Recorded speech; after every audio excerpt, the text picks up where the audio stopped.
l'ouvrier chinois arrive à mettre une aile de poulet dans son riz. Et l'aile de poulet dans le riz de l'ouvrier chinois, c'est un événement planétaire. Parce que pour produire 1 kilo de poulet, il faut 4 kilos de céréales.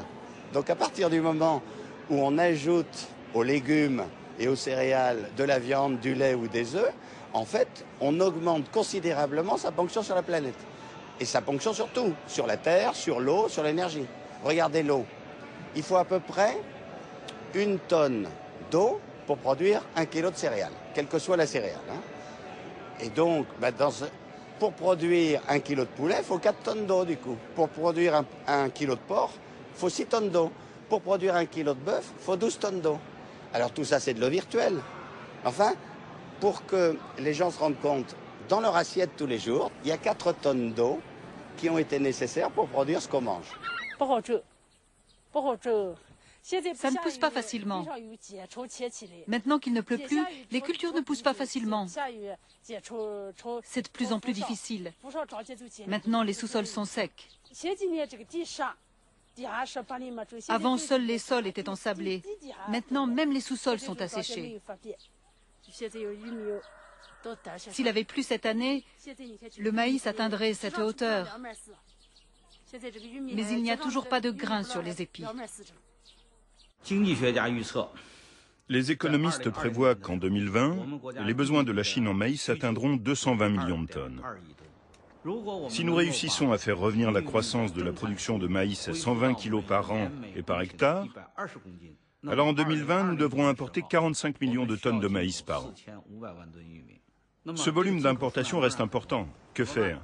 Il faut continuer à augmenter la surface occupée par le maïs. C'est pourquoi beaucoup de paysans ne plantent plus de soja et plantent du maïs.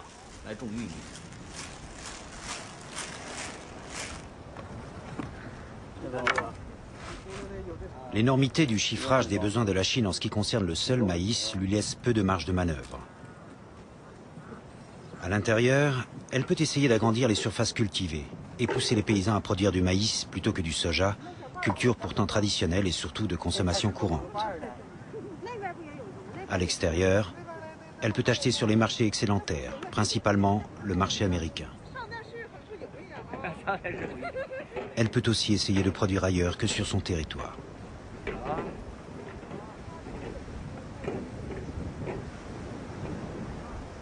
La Chine étant maintenant un pays où il y a de l'argent, ne va plus se contenter de produire chez elle, mais elle va chercher à produire ailleurs. En même temps, le fait qu'elle aille chercher à produire ailleurs ne va pas totalement contre le fait qu'elle produise chez elle, parce qu'elle sait bien qu'ailleurs, ça sera toujours plus compliqué. Toutes les expériences des Chinois à l'étranger depuis quelques années, en Afrique comme ailleurs, montrent qu'elle ne réussit que de façon très aléatoire.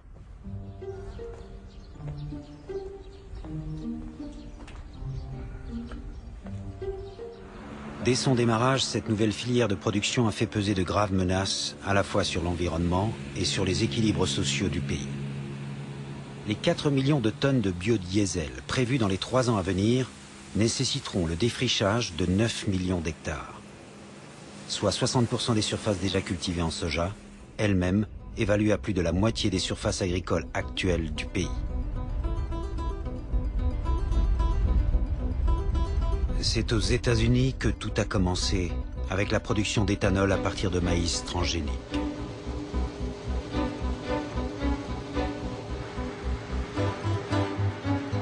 La création récente de filières de production de carburant, à partir de produits autrefois destinés à la seule alimentation humaine ou animale, principalement maïs et soja, est en train de modifier profondément la géopolitique de l'agriculture mondiale. D'ores et déjà, le tiers de la récolte américaine de maïs sert à la fabrication d'éthanol.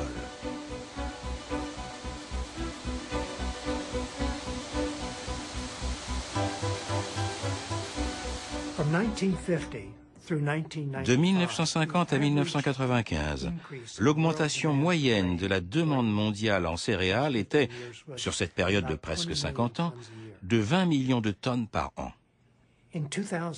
En 2007 et 2008, cette demande a augmenté de 40 millions de tonnes par an.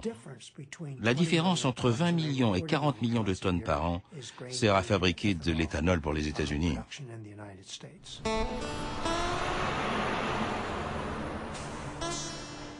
L'enchérissement du pétrole et le rétrécissement prévisible de sa production sont les vraies raisons de l'engouement pour les agrocarburants.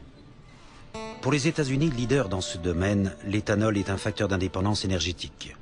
Et tant pis si sa production se fait aux dépens de la satisfaction des besoins alimentaires. C'est ce qu'analysent les chercheurs du FAPRI, un institut de recherche sur les politiques alimentaires de l'Université de l'Iowa.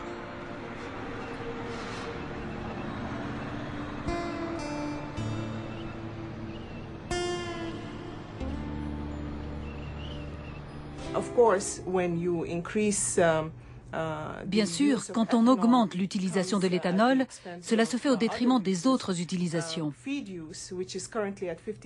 Le fourrage, qui représente au total 57% de l'utilisation intérieure, est encore un élément important. Mais comme il y a aujourd'hui de plus en plus de maïs utilisé pour la production de l'éthanol, nous constatons une diminution toujours plus marquée des réserves de fourrage. Et cela vaut aussi pour les exportations. Nos scientifiques, nos politiques savent déjà qu'en 2020, nous aurons peut-être beaucoup d'argent, mais que nous ne pourrons pas acheter de céréales. C'est pourquoi il faut que nous les produisions nous-mêmes. Comme en Europe, le sujet des OGM soulève des controverses. Les experts ont des points de vue différents. Il y a toutes sortes de points de vue, mais je pense que la demande en céréales ne peut déjà plus attendre.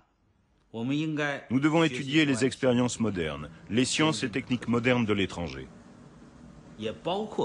y compris toutes sortes de collaborations avec les scientifiques américains, avec les entreprises américaines. Par exemple, nous pouvons acheter certaines technologies, nous ne voulons pas tout faire nous-mêmes. Grâce à ces collaborations, nous développerons le secteur des biotechnologies chinoises. J'insiste, le secteur des biotechnologies. Dans ce secteur, nous prendrons forcément un chemin différent de celui des Américains. Dans ce laboratoire, nous développons également la recherche en technologie moléculaire afin de lutter contre les intempéries et utiliser plus efficacement l'azote. Un des principaux contenus de cette recherche est d'explorer le gène de la résistance à la sécheresse et de découvrir le gène de l'utilisation efficace de l'azote au sein des cellules germinales.